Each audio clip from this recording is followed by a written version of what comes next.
మీ business ఏదైనా మీ ఊర్లో promotion చేయాలంటే అది సుమన్ టీవీతోనే సాధ్యం. ఇప్పుడే సంప్రదించండి. హాయ్ హలో నమస్తే వెల్కమ్ టు సుమన్ టీవీ. నేను మీ శ్రవంతి. ప్రస్తుతం మనం ఇప్పుడు రాజన్న సిరిసిల్ల జిల్లాలోని కోనరావుపేట మండల్ వెంకట్రావుపట్టు గ్రామంలోనైతే మనం ఉన్నాము.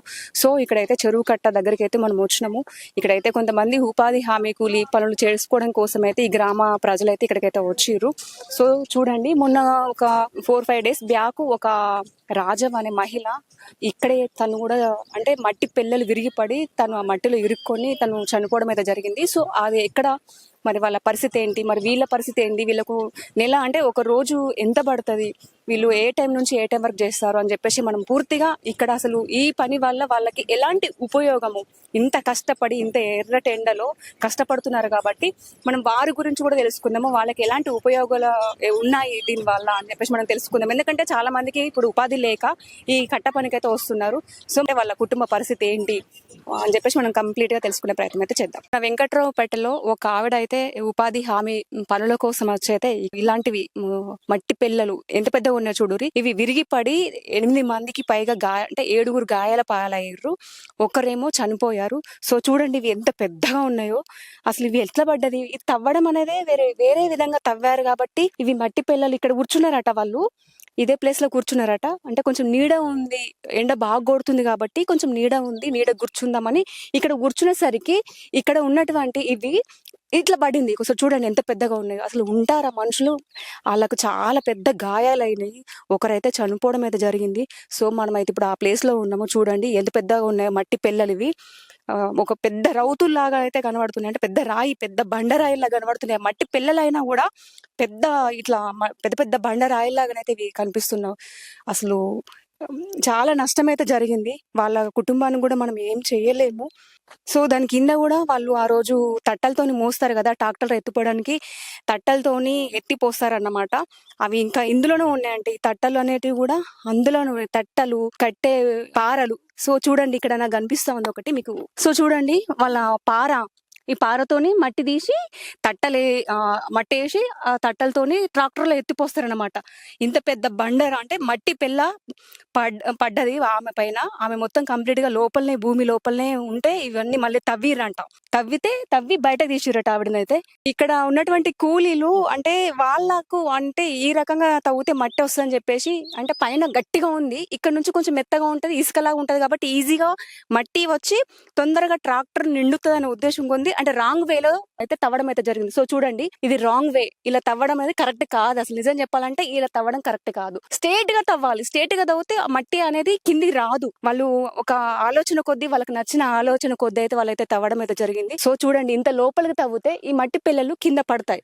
సో ఇది రాంగ్, ఇలా తవ్వద్దు. స్ట్రేట్ గా ఇలా తవ్వుకుంటూ వెళ్ళాలి, కానీ ఇలా సొరంగం తగినట్టు తవ్వితే మెట్టు పల్లెలు అనేవి వాళ్ళ పైన పడ్డాయి. ఆ రోజు అయితే స్ట్రేట్ గా తవ్వితే ఆ మట్టి అనేది వాళ్ళ మీద పడకపోతుండేది. ఈ రోజు వాళ్ళు ఆరోగ్యంగా మంచిగా ఉండేవాళ్ళు. ఆ రోజు ఈ మట్టి పిల్లలు పడ్డప్పుడు ఇందులో ఒక ఆవిడ చనిపోయింది కాబట్టి వీళ్ళైతే దగ్గరుండి చూసిరట. అంటే అప్పుడు ఆ సిచ్యువేషన్ లో వీళ్ళు ఇక్కడే ఉన్నారట.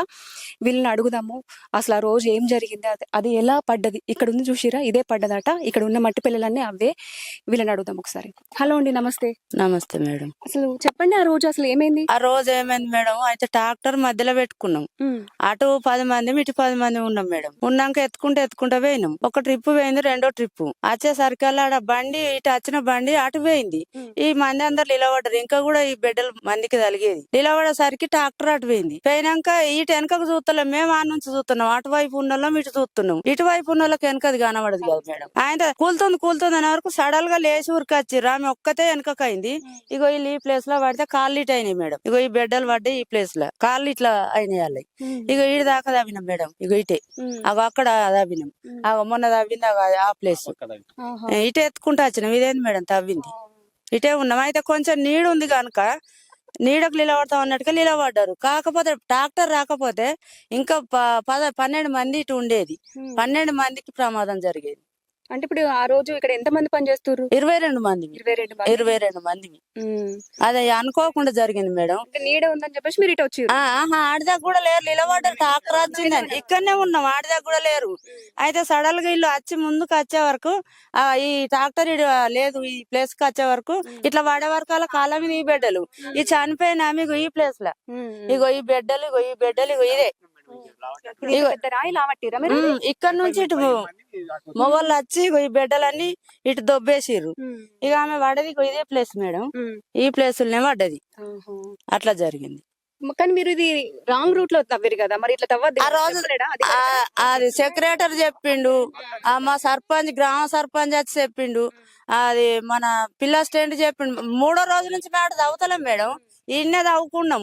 ఆ అటు తవ్వినాం, బండలు వెళ్ళిన కొద్ది అదంతా తవ్వుకుంటాం. అక్కడ తవ్వినాం ఓ రోజు, ఒక మొన్న ఇట్లా తవ్వినాం, తవ్వడలేదు మేడం. ఇది రాంగ్ వే, ఇది ఇలా తవ్వద్దు అనమాట, స్ట్రేట్ గా తవ్వుకోవాలి. ఇది అనేది లోపలికి వెళ్ళేసరికి అది పైన నుంచి కిందికి వచ్చింది. పైన ఎంత స్ట్రాంగ్ గట్టిగా ఉంది చూడండి, గట్టిగా ఉందని మీరు అంటే మీ ఆలోచన ప్రకారం కింద ఈజీగా వస్తుందని కింద నుంచి తవ్వారు. అలా తవ్వేపటికి ఆ ప్రమాదం జరిగింది. తవ్వలేదు మేడం ఆ రోజు మేము మొదలే ముట్టలే. అది పోయిన సంవత్సరం కూడా తవ్విన పొక్కలు ఇవి పొక్కలని పోయిన సంవత్సరం తవ్వినాయి. మళ్ళీ ఇప్పుడు కొన్ని గ్రూపులు అటు చేస్తున్నారు. ఒక గ్రూప్ ఇండ్లు ఉంది, ఒక గ్రూప్ అండ్లు ఉంది. ఇక్కడ మేము 22 మంది ఉన్నాం. ఓన్లీ ఈ ప్లేస్ లో మాత్రమే 22 మంది ఉన్నారు. ఈ ప్లేస్ లో 22 మంది మా బ్యాచ్. రోజు ఇక్కడ అంటే ఎంత మంది వస్తారు రోజు కూలీలకు? ఆ రోజు ఎన్ని బ్యాచ్లు, అక్కడ కొందరు దీనిలో ఒక బ్యాచ్, అందులో ఒక బ్యాచ్ వచ్చి 200 మంది. ఇక మేము అది అట్లా నిలబడ్డాం మేడం, మేము అట్లా నిలబడ్డాం. వీళ్ళు ఇట్లా జల్దీ సడల్ గా వచ్చే వరకు బెడ్ అనేది ఇరిగి పడే వరకు కాళ్ళ మీద పడే వరకు కట్ అయింది. ఇది చనిపోయిన ఆమె ఇట్లా వెనుకుంది మేడం, మా చెల్లెనే, మా సొంత చెల్లెనే. ఇట్లనే పడ్డది, ఇదే ప్లేస్ లో పడ్డది. అయ్యో మన్నంతా కప్పిందని మేము మొత్తుకునేసరికి మాకు ఈ గ్రూప్ లో ఉన్న వాళ్ళు అందరు మొత్తుకున్నారు, ఏడ్చిర్రు. వాళ్ళందరూ అక్కడికి వెళ్ళి ఉరికొచ్చి ఈ బిడ్డలు పక్కకు దొబ్బేసి ఆమెను తీసి ఆడ కూర్చుంటే పెట్టే వరకల్లా కార్లో తీసుకుపోయినా మేడం, దవాఖానలకు ఏదక్క మంచిగా. అప్పుడు ఆ టైంలో ఇక్కడ బానే ఉందా? కూర్చున్నది, సాస తీసుకుంది. నా బొక్కలన్నీ ఇరిగినాయే, నా బొక్కలను గలగల అంటున్నాయే. నేను సొంత అక్కను, నా బొక్కలన్నీ ఇరిగినాయి, నా బొక్కలు గలగల అంటున్నాయే, ఇసుక పోయినాయే అని అంటే నీళ్లు పోసిన, మొక్కం తడిపిన, నీళ్లు తాగింది, మాట్లాడింది. ఏం కాదే, ట్రీట్మెంట్ అందితే నీకు దెబ్బ తాకింది కాబట్టి నీకు సాస వెళ్తలేదు, ట్రీట్మెంట్ అందితే నీకు నొప్పి తగ్గిన కొద్ది సాస వెళ్తది, నోరు చాపి నోట్లకెళ్ళి సాసది అన్న. దవాఖానలకు పోయి ఆ బండి తీసుకొచ్చి ఈ సర్పంచ్ ఉన్నారు, మా సర్పంచ్ గారు, ఇట్లా పట్టుకొని ఇంకో కారు ఆ పిల్లగాడు ఉన్నాడు, ఇట్లా పట్టి నాకు లేవ్వక వాళ్ళు పట్టిర్రు ఆ కార్లకి వెళ్ళి పట్టి ఆ బండి మీద వండబెట్టినాకనే అబ్బాయిగా నేను బతుకా అన్నది. అది ఒక్కటే మాట అన్నది. మళ్ళీ ఈ బండి మీదకి వెళ్ళి బెడ్ మీదకి బొరిచ్చే వరకు ఇట్లా వేసింది మేడం. ఇక డాక్టర్లు వెంటనే ఉరికొచ్చారు, తొందరగా మంచం చుట్టూన్నారు. మంచం ఉండేసరికల్లా పల్సు దాతు ఏది చూపించలేదు అని అన్నారు మేడం. హాస్పిటల్ తీసుకెళ్ళి బెడ్ మీద ఆక్సిజన్ పెట్టినప్పుడు అయితే మేడం ఎట్లా జరిగిందంటే ఇట్లా లావట్టే వరకు లోపల ఉన్నాయని ఎక్కడ అవయవాలు ఊసిపోయినట్టున్నాయి, అందువలన శ్వాస ఆగిపోయింది తొందరగా. ఇక వెంటనే ఆడికైనాక ఆక్సిజన్ పెడితే గుంజేసిన చేతులు ఇట్లా కొట్టుకున్నాక నేను చేయి దొరకబట్టిన. ఆ మేడలు తొందరగా ఇది నిడిలు పెట్టిర్రు ఆల్రెడీ, పెట్టినాక ఇక సప్పులు లేదు, చనిపోయింది. ఇక మాటలేదు. ఇక్కడ నుంచి హాస్పిటల్ తీసుకుపోయే వరకు ఆడికి పోయే వరకు మాట్లాడింది, బెడ్ మీద వేసినాకనే ప్రాణాలు పోయినాయి. ఆ టైంలో సర్పంచ్ గారు ఇక్కడే ఉన్నారా? వచ్చిర్రు, అంటే ఫోన్ చేయగానే ఆన్ ది స్పాట్ వచ్చేసి సర్పంచ్ గారే 2 కార్లు తెప్పించి తొందరగా తీసుడుతో అంబులెన్స్ వచ్చే వరకు లేట్ అయితే అందరినీ తీసుకొని పోయారు తొందరగా. ఇంకా ఇంట్లో తీయగానే ఒక చనిపోయిన బండి ముందు పోయింది. అట్లా ఎట్లా అంటే వయసు డీపిర్జిల వయసు గడ్డ ఎట్లుంటదో అట్లా అయింది మనిషి, చేతులు కాళ్ళు బాగా ఐస్ అయింది. ఐస్ అయితే నేను భయపడి, నా సొంత చేలే కాబట్టి నాకు ఎక్కువ బాధ. అది ఎట్లా అని డ్రైవర్ తో అంటే ఏం కాదు చిన్నమ్మ, ఏం కాదు, తొందరగా చేరుతున్నాం, ఏం కాదని పొలగాడు 20 నిమిషాలలో దవాఖానలో ఉన్నాం. జరిగింది కాదు మేడం. అంటే మీరు అందరూ ఓన్లీ అంటే పొలాలు చేసుకుంటారు లేకపోతే ఇదే పని ఉంటుంది? పొలాలు చేసుకుంటాం. పొలాలు ఉన్నాయా? పొలాలు ఉన్నాయి. ఇప్పుడు చనిపోయిన వాళ్ళు ఏం చేస్తారు? వాళ్ళు ఏం లేదు, వాళ్ళకి ఏం లేదు. 3 పిల్లలకు పెళ్లిళ్ళు కాలేదు, ఏం లేదు. ఒక ఉండటానికి మాత్రం ఒక ప్లాట్ ఇల్లు ఉంది. పిల్లలు ఉన్నారా? 3, 2 కొడుకులు, ఒక బిడ్డ. పెళ్లిళ్ళైనా ఎవరు కాలే, బిడ్డకు అయింది కానీ ఆమె ఇంటి మీదనే ఉంది. అయ్యో, అట్లా అయింది. పెద్ద దిక్కు ఆమె ఒక ఆమెనే, ఏం లేదు. అదే కూలి పని చేసి సాదుకునేది పిల్లలను చదువుకునేది,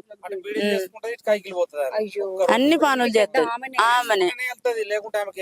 ఇప్పుడు ఏం ఆధారం లేదు మేడం, కంట్రోల్ బియ్యం వస్తే నన్ను కారట్లాడుకొని తెచ్చుకొని దయ ఉన్న వాళ్ళు కూడా ఇచ్చిర్రు, ఇత్తవి తినుకుంటా బతికింది, అంతేం లేదు. మరి ఇప్పుడు ఎవరైనా అధికారులు వచ్చిరా ఏమన్నా అన్నారు, హామీలు ఇచ్చారా? మొన్న వచ్చిర్రు సార్లు చూసిర్రు, ఇక్కడికి వచ్చారా? వచ్చిర్రు ఇక్కడికి వచ్చిర్రు చూసిర్రు రాసుకున్నారు. ఆమె దగ్గర నాకు దగ్గరికి రమ్మని తీసుకుంది కానీ నేను రాలేను, అటే ఉన్నా ఇక. ఇక్కడే ఉందామని చెప్పేసి మిమ్మల్ని దగ్గర తీసుకుంది కానీ నేను రాలేను, అటే ఉన్నా. ఇక నేను అది కూలుతుందనే వరకే అటు పోయే వరకే ఈ పిల్ల తాకింది, గట్టిగా గుంజుకొని పోతే గట్టిగా తాకింది దెబ్బ. ఇదంతా వాపు వచ్చింది, నడిచిన కొద్దీ ఇట్లా వాపు వస్తుంది. నిన్న హాస్పిటల్కి అయినా ఒకసారి తీసిర్రు. సో చూడండి ఇక్కడ ఈమెకు కూడా దెబ్బ తాకింది, చూడండి కాలు కూడా వాపొచ్చింది. ఇక్కడ నుంచి ఇటు చూపించారా, నొప్పి ఉన్నట్టుంది కదా.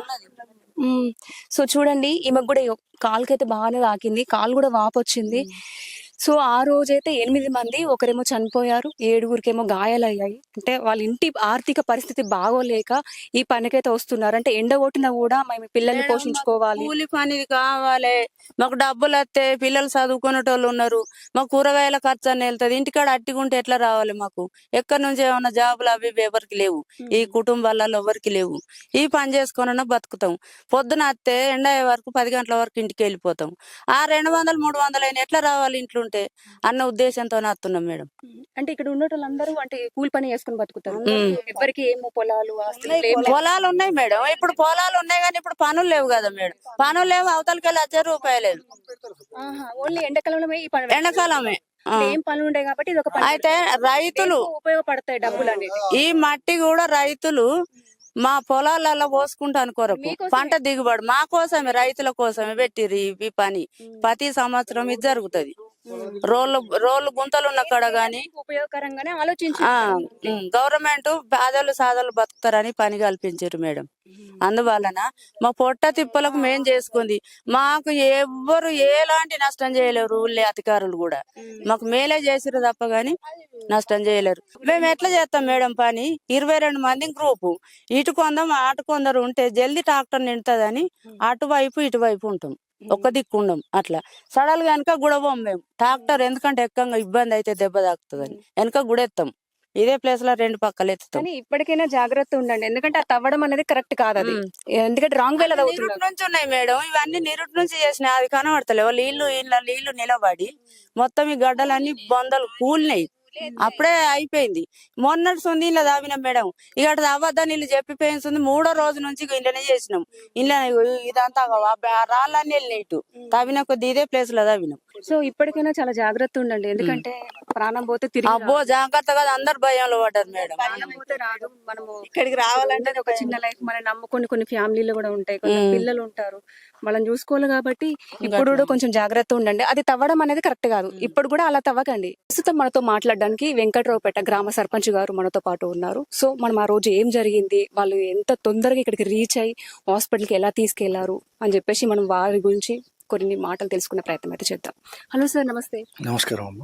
సార్ చెప్పండి, ఆ రోజు అసలు మీరు ఆన్ ది స్పాట్ లో ఉన్నారా లేకపోతే తెలిసిన తర్వాత వచ్చారా?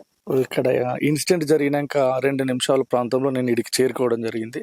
నేను చేరుకునేసరికి అక్కడ ఉన్నటువంటి 2 శతఘాతుల్ని తీసి అక్కడ ఉన్నటువంటి తోటి కూలీలు పక్కన పడుకోబెట్టారు. నేను వెంటనే ఊళ్ళో ఉన్నటువంటి ఒక ట్రావెల్స్ కార్కు ఫోన్ చేసి, సురేష్కి ఫోన్ చేసి ఆయన కార్ తీసుకొని రమ్మని, అట్లనే మా అబ్బాయికి ఫోన్ చేసి నా కార్ తీసుకొని రమ్మనడం జరిగింది. తీసుకొని వచ్చిన క్రమంలో ఇంకో అమ్మాయి కర్నాల్ లహరి మీద బిడ్డబడి అలాగే ఉంది. ఆమెను తీసుకొని వచ్చి అందరినీ కార్లో వేసుకొని బయలుదేరినాం.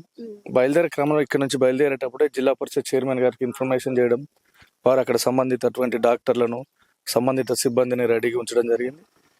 ఏదైతే మృతురాలు ఉన్నటువంటి రాజవ అక్కడికి పోయేంత వరకు కూడా మా అందరితోటి కలివిడిగా మాట్లాడింది. నా పక్కన బొక్కలు ఇరిగినట్టు అనిపిస్తుంది, నేను బతకనేమో అని చెప్పేసి ఆమె ఆ రోజు చెప్పడం జరిగింది. ఏం కాదమ్మా అని ఒక మనోధైర్యాన్ని నింపే ప్రయత్నం మేము చేసినాం. తీసుకెళ్లి అక్కడి నుంచి డ్రెస్సర్లో దానిలోకి తీసుకుపోవడానికి పట్టిలు ఆవాడుతున్న క్రమంలో కూడా చెప్పింది, నేను బతకనేమో, నా పిల్లలు నా కుటుంబం జాగ్రత్తనయ్యా అని చెప్పడం జరిగింది. అక్కడ నుంచి ఆమెను తీసుకొని మిగతా వాళ్ళని దానిలో పంపించేసి మిగతా కాళ్ళు ఇరిగినటువంటి వాళ్ళ కోసం నేను చైర్ తీసుకుపోయి అక్కడ పెట్టే ప్రాంతంలో అక్కడ నుంచి వాళ్ళ అక్క వచ్చి పరిస్థితి ఇబ్బందిగా ఉంది, ఒకసారి మీరు రండి అంటే లోపలికి వెళ్ళి చూసేసరికి ఆమె కొంత ఇబ్బందికరంగా ఉంది, శ్వాస తీసుకోవడానికి చాలా ఇబ్బంది పడుతుంది. అప్పుడు డాక్టర్ గారు వచ్చి షాక్ ఇవ్వడం అట్లాంటివి చేయడం జరిగింది. అయినప్పటికీ తన దురదృష్టవశాత్తు మరణించడం జరిగింది. మిగతా ఏదైతే 6 ఉన్నారో వీరితో పాటు దెబ్బలు జరిగినటువంటి ఈ 6గురికి ఒక ఇద్దరికి పూర్తి స్థాయిలో కాల్ ఫ్రాక్చర్ జరిగింది. మిగతా వాళ్ళు యథావిధిగా కోలుకున్నారు. ఇంకో శ్యామలకు పక్కన ఉన్నటువంటి ఈ బోన్స్ మజిల్స్ ట్రెస్ అవ్వడం ద్వారా తను కొంత ఇంకా ఇబ్బందిగానే ఉంది. సో ఇప్పుడు వాళ్ళకి కొంతమందికి దెబ్బలు తాకాయి, ఒకరేమో చనిపోయారు కాబట్టి వారి కుటుంబానికి మీరు ఎలాంటి భరోసా ఇస్తున్నారు? మేము వారి కుటుంబానికి మేము ప్రభుత్వానికి విన్నవించుకున్నది ఏంటంటే, చనిపోయినటువంటి ఆ రాజవ్వ నిరుపేద బీడీ కార్మికురాలు. ఆమె పిల్లలు చిన్నతనంలో భర్త చనిపోతే ఆ బీడీలు చుట్టుకుంటూ ఆ పిల్లల్ని చదివించడం జరిగింది. ఆ చనిపోయినటువంటి రాజవ్వకు 20 లక్షల ఎక్స్గ్రేషియా ప్రభుత్వం నుంచి తక్షణ సాయంగా అందించాలని చెప్పేసి ప్రభుత్వం వారిని, మరి స్థానిక శాసనసభ్యుల్ని, జిల్లా మంత్రి వారిని కోరుతున్నాము. అదేవిధంగా ఎవరైతే క్షతగాతులు ఉన్నారో వారికి 5 లక్షల రూపాయలు, ఈ సంఘటనలో ఎవరైతే గాయాల పాలై ఫ్రాక్చర్స్ అయిన వారి కుటుంబాలందరికీ 5 లక్షల రూపాయలు ప్రభుత్వం తక్షణం సాయం చేయాలి. అంతేకాకుండా ఇప్పుడు ఏదైతే గాయపడినటువంటి వారు మరి 1 సంవత్సరం వరకు వారు ఎలాంటి కూలి పనులు కానీ ఏది చేసుకోరాదు. ఇప్పుడు ఒక కుటుంబంలో తీసుకున్నట్టయితే అత్తకు దెబ్బ తగిలింది, కర్ణాల శ్యామలకి మీరు చూసుంటారు, అదేవిధంగా కర్ణాల లహరికి, అదేవిధంగా ఇంకో పల్లం దేవవ గారికి, ఈ ముగ్గురు పూర్తి ఇంజూర్ అయినారు. వీరికి ఖచ్చితంగా మరి ప్రభుత్వం వారు 5 లక్షలు ఎక్స్గ్రేషియా ఇస్తూ, అంతేకాకుండా 1 సంవత్సరం వీరికి మరి వేతనం కూడా ఉపాధి కూలి నుంచి ఇవ్వవలసిందిగా గ్రామ ప్రజల తరపున, మా తరపున ప్రభుత్వాన్ని విజ్ఞప్తి చేస్తూ, కలెక్టర్ గారు తప్పకుండా స్పందించాలి, జిల్లా మంత్రివర్యులు స్పందించాలి. ఎందుకంటే ఇది ప్రమాదకరమైనటువంటి సంఘటన కాదు, దురదృష్టం కొద్ది జరిగినటువంటి సంఘటన, కావాలని చేసుకున్నది కాదు. తప్పకుండా ప్రభుత్వం స్పందించి మాకు తక్షణ సాయం చేయవలసిందిగా ప్రభుత్వాన్ని, స్థానిక ఎమ్మెల్యే గారిని గ్రామ ప్రజల తరపున, నా తరపున చేతులు జోడించి నమస్కరిస్తూ వారి తప్పకుండా చేయాలని విజ్ఞప్తి చేస్తున్నాం. సో ఆ రోజు ఇక్కడ జరిగినప్పుడు అప్పటి నుంచి ఇప్పటి వరకు ఎవరైనా అధికారులు ఇక్కడికి వచ్చారా? ఆ రోజు ఆ సంఘటన జరిగినటువంటి క్షణంలో మేము అక్కడికి వెళ్ళేసరికి జిల్లా పరిషత్ చైర్మన్ గారు అక్కడే ఉన్నారు. సుమారు 2 గంటల పాటు ఉండి క్షతగాతులను అందరినీ పరామర్శించడం జరిగింది. చనిపోయినటువంటి వారికి వెంటనే పోస్ట్ మార్టం చేపించి సంబంధిత కార్యక్రమాలు చేయించారు. అదేవిధంగా జిల్లా నాయకత్వం వచ్చారు, డిఆర్డిఓ గారు వచ్చినారు, తహసీల్దార్ గారు వచ్చినారు, ఎంపీడీఓ గారు వచ్చినారు. మా గ్రామంలో ఉన్నటువంటి ప్రతి ఒక్క తల్లి, అవ్వ అందరు కదిలొచ్చి అక్కడ వారికి మేమున్నామని ఒక భరోసా ఇచ్చే ప్రయత్నం చేశారు. చెప్పండి, అసలు అంటే మీకు తెలిసిన సమాచారం మాకు కొంచెం చెప్పండి. ఇలా పడ్డదని తెలిసింది. నేను ఇక్కడ లేను, కానీ మేము ఎప్పుడు ఇట్లా కష్టపడితేనే ఉంటాం అందరం కుటుంబాలు. మా ఊర్లో ఎవ్వరు ఎక్కువ భూమి ఉన్న వాళ్ళు లేరు, మనిషికి 1 ఎకరం 1.5 ఎకరం ఇంతే ఉన్నది. మేము ఎప్పుడు ఉపాధి ఆమె పని మీదనే మేము బతకగలుగుతాం. లేదు మళ్ళీ ఈడ లేకపోతే మేము వేరే ఊర్లో కూడా కూలిపోతాం, అట్లా చేసుకొని బతుకుతాం. ఇట్లా జరిగింది కాబట్టి ప్రభుత్వం మమ్మల్ని అందరినీ, ఇంకా వేరే జరిగినా కూడా ఆదుకోవాలి. మా సర్పంచ్ మంచోడు కాబట్టి మాకు ఇంతవరకు నడిచింది. తను మంచోడు కాబట్టి అంత తొందరగా రీచ్ అయ్యి అప్పుడు హాస్పిటల్ తీసుకెళ్ళిండు. ఇంకా వేరే అంటే జరిగిందిలే, మెల్ల పంపిద్దాం, అంబులెన్స్ వస్తుంది, అంబులెన్స్ కి కాల్ చేస్తామని అంటారు. ఊరు సర్పంచ్ గారు ఇక్కడ ఉండి తొందరగా దానిపైన స్పందించారు కాబట్టి మిగతా వాళ్ళకు కూడా కొంచెం తొందరగా వైద్యం అందింది. మళ్ళా మా ఫీల్డ్ అసిస్టెంట్ కూడా అందరికి జాగ్రత్తలు చెప్తూనే ఉంటాడు ఎప్పుడు. ఆయన మీద ఎలాంటిది ఏం లేదు ఇది వరకు. ఇప్పుడు కూడా ఆయన తప్పు కాదు, ఇది మాదే తప్పు వాస్తవంగా. అది తవ్వడం అనేది రాంగ్, అది మాదే తప్పు. నిల్చోవడం అంటే ఇక అది కామన్. అది వచ్చినప్పుడు ట్రాక్టర్ వచ్చినప్పుడు ఎక్కడో నిలబడితేనే ఉంటాం ఎప్పుడైనా పని చేస్తే. అది పడుతుంది అని కూడా మాకు అప్పుడు ఆలోచన ఉండదు. ఇక అలాంటప్పుడు జరిగింది, ఇక జరిగిన దానికి అయిపోయింది. కానీ ప్రభుత్వం వాళ్ళని ఆదుకోవాలి. నేను ఆ రోజు జరిగినప్పుడు, ఈ సంఘటన జరిగినప్పుడు గ్రామంలో ఉన్నా అండి. నేను ఆర్ఎంపీ ప్రాక్టీస్ చేస్తాను. వెంటనే ఫోన్ కాల్ వచ్చింది. నేను బ్యాగ్ తీసుకొని వచ్చే వరకు సర్పంచ్ గారు తొందరగా కారులో వేసుకొని వెళ్ళిపోవడం జరిగింది. అంటే చిన్న చిన్న గాయాలనేమని చెప్పి ప్రథమ చికిత్స చేద్దామని చెప్పి నేను తొందరనే వచ్చే వరకే అంతా తీసుకొని వెళ్ళిండ్రు. 2 కార్లలో తీసుకొని వెళ్ళిండ్రు. వెంటనే నేను కూడా బ్యాగ్ ఇంటికాడ పెట్టి నేను కూడా సిరిసిల్లకు వెళ్ళడం జరిగింది. ఎందుకంటే కొంతమందికి అంటే ఆన్ ది స్పాట్ లో ఏం ట్రీట్మెంట్ ఇవ్వలేరా? అప్పటిదప్పుడు పడుతూనే కార్లో తీసుకెళ్లారు, మనం చూడలేదు తీసే వరకు. ఎందుకంటే లేట్ అవుతుందనే ఉద్దేశంగా తొందరగా తీసుకుపోవడం వల్లనే ఇప్పుడు ఇంజూరీ అయిన వాళ్ళు సేఫ్ అయినరు పోవడం వల్ల. ఇప్పుడు ఆమె ఏమైంది అని అంటే బాగా దెబ్బలు తాగి లోపల ఇంజూరీ అయ్యి బ్లడ్ క్లాట్ అయిందట లోపల. ఇక అందు గురించి ఆమె సీరియస్ ఉండి చనిపోవడం జరిగింది, అంత తొందరపడ్డా కానీ. కాబట్టి ఏదేమైనా కానీ ఇటువంటి కుటుంబాలకు ఈ ఉపాధి పనిలో ఏ సంఘటన జరిగినా గవర్నమెంట్ స్పందించి వాళ్ళను వారి కుటుంబాన్ని అన్ని విధాలు ఆదుకుంటే బాగుంటుందని నా ఉద్దేశము. మరి ముఖ్యంగా ఈ చనిపోయిన ఈ రాజవ్వ అనే వ్యక్తి నిరుపేద కుటుంబం. వారు వేరే ఊరు నుండి వచ్చి దాదాపు 20-25 సంవత్సరాల నుండి ఇక్కడనే కూలి చేసుకుంటూ బతుకుతుంది. చిన్నప్పుడే పిల్లలు చిన్నప్పుడే భర్త చనిపోవడం జరిగింది. అప్పటి నుండి కూడా కూలి చేసుకుంటూ బీడీలు చేసుకుంటూ ఆమె 3 పిల్లలను సాదుకొచ్చింది. ముగ్గురు అనాథ పిల్లలే, 2 కొడుకులు 1 బిడ్డ. ఇంట్లో అరుచుకోవడానికి ఎవరు లేరు. కాబట్టి గవర్నమెంట్ ప్రభుత్వం, ఎమ్మెల్యే కానీ, మంత్రి గారు కానీ, కలెక్టర్ గారు కానీ స్పందించి వాళ్ళ కుటుంబాన్ని ఆదుకోవాలని మా గ్రామం తరఫున నేను వేడుకుంటున్నాను. నమస్కారం సార్. చెప్పండి, ఇప్పుడు మరి ఆ కుల పెద్ద కాబట్టి ఇప్పుడు మీరు వాళ్ళ తరపున మీరు వాళ్ళకి ఎలాంటి న్యాయం చేయాలనుకుంటున్నారు? అయితే ఆ రోజు నేను పొలం కాడ ఉన్నా మేడం. వేరే వాళ్ళకి ఇట్లే కాల్ వచ్చింది, ఇట్లా ట్రాక్టర్ కింద పడి బిడ్డపడి కూలి ఇట్లా దెబ్బ తగిలినా కానీ ఇక్కడికి వచ్చినాడు. వచ్చేసరికి మా సర్పంచ్ గారు కార్లో తీసుకోపోయినాడు. వాళ్ళు ఎవరు కూడా నేను చూడలేదు. అంబులెన్స్ కూడా ఫోన్ చేసిండ్రు. అంతకన్నా ముందే వీళ్ళని తీసుకుని అక్కడికి వెళ్ళిండు.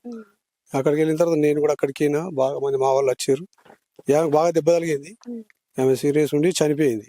అయితే ఆమె హౌస్కి అంతే కావచ్చు మేడం. ఒకటి విషయం ఏంటంటే ఆమె చిన్నప్పుడు మా ఊరికి వచ్చారు, వాళ్ళ 3 పిల్లలు తీసుకొని ఎల్లరెడ్డిపేట మండలం రాజన్నపేట నుంచి ఇక్కడికి వచ్చారు వాళ్ళు బతకడానికి.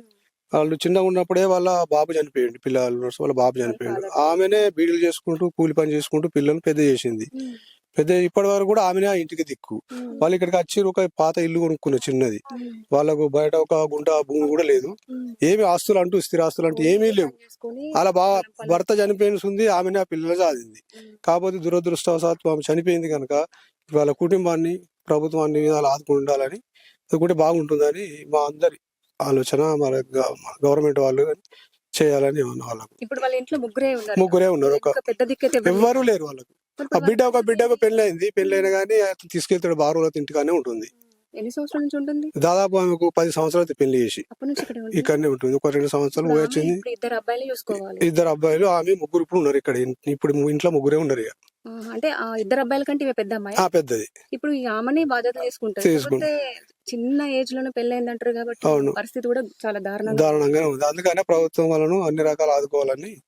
సో చూసారు కదండి, ఇక్కడైతే పరిస్థితి ఏం బాగాలేదు. ఇక్కడికి వచ్చినటువంటి కూలీళ్ళు కూడా ఇప్పుడు ఎండాకాలం కాబట్టి ఎలాంటి అంటే పని చేసుకోవడానికి వీలు లేదు కాబట్టి ఈ ఉపాధి హామీ పనుల కోసం అయితే ఇక్కడికి వచ్చి పొద్దున 6 గంటల నుంచి 8-10 గంటల వరకు అయితే ఇక్కడ పని చేస్తారంట. సో ఆ రోజుది అనుకోకుండా జరిగింది కాబట్టి ఆ ప్రమాదం, ఒకరు చనిపోయారు. ఆ చనిపోయిన వాళ్ళ ఫ్యామిలీ కూడా ఆ ఇంటి పెద్ద మనిషి, ఎవ్వరు కూడా వాళ్ళకు వెనక ముందు కూడా ఆధారం లేదు. వాళ్ళ భర్త కూడా ఒక 5-6 సంవత్సరాల క్రితమే చిన్నప్పుడే చనిపోయిందని చెప్పేసి ఇక్కడ ఉన్నటువంటి గ్రామ సర్పంచ్ గారు కూడా అన్నారు. సో ఆమెకైతే ఒక అమ్మాయి 2 అబ్బాయిలట. ఇంటికి పెద్ద ఆమెనే కాబట్టి ఇప్పుడు ప్రజెంట్ వాళ్ళకి ఎలాంటి ఆధారం లేదు, ఆ అమ్మ లేదు. ఇప్పుడు 2-3 పిల్లలు ఎలా బ్రతుకుతారు? వాళ్ళకి ఏదైనా ప్రభుత్వం ఆదుకోవాలి, దెబ్బలు తాకిన వాళ్ళకు కూడా ప్రభుత్వం ఆదుకోవాలని చెప్పేసి ఇక్కడ ఉన్నటువంటి గ్రామ సర్పంచ్ గారు అయితే అన్నారు.